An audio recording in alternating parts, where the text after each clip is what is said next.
একমাত্র সন্তানের মৃত্যুর খবর শোনার পর থেকেই কোনোভাবেই থামছে না মায়ের কান্না।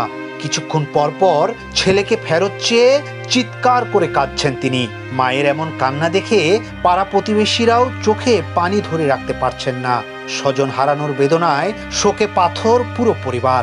এমন অবস্থা বিরাজ করছে ফায়ার সার্ভিস ও সিভিল ডিফেন্সের ফায়ার ফাইটার সোহানুজ্জামান নয়নের পরিবারে।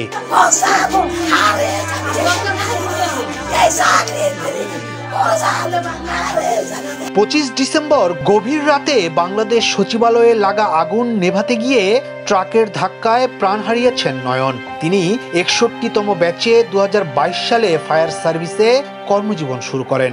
রংপুর মিঠাপুকুরের আটপানিয়ার আখতারুজ্জামানের একমাত্র ছেলে তিনি। তার মূল কর্মস্থল সিলেটের বিশ্বনাথ ফায়ার স্টেশন।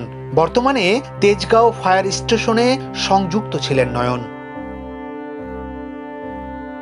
25 ডিসেম্বর রাত 1:15টার দিকে সচিবালয়ে আগুন লাগার সংবাদ পায় দমকল কর্মীরা। কয়েক মিনিটের মাথায় আগুনের তীব্রতা বেড়ে যাওয়ায় পর্যায়ক্রমে 19টি ইউনিট ঘটনাস্থলে পৌঁছে আগুন নিয়ন্ত্রণে কাজ করে। এ সময় বিকল্প পানির ব্যবস্থার জন্য নিজেদের গাড়ি থেকে পানির পাইপ নামিয়ে কাঁধে করে রাস্তা পার হচ্ছিলেন নয়ন। হঠাৎ দ্রুতগতির একটি ট্রাক এসে তাকে পেছন থেকে ধাক্কা দেয়। পরে আহত অবস্থায় তাকে ঢাকা মেডিকেলে নিলে চিকিৎসকরা জানান নয়ন আর নেই।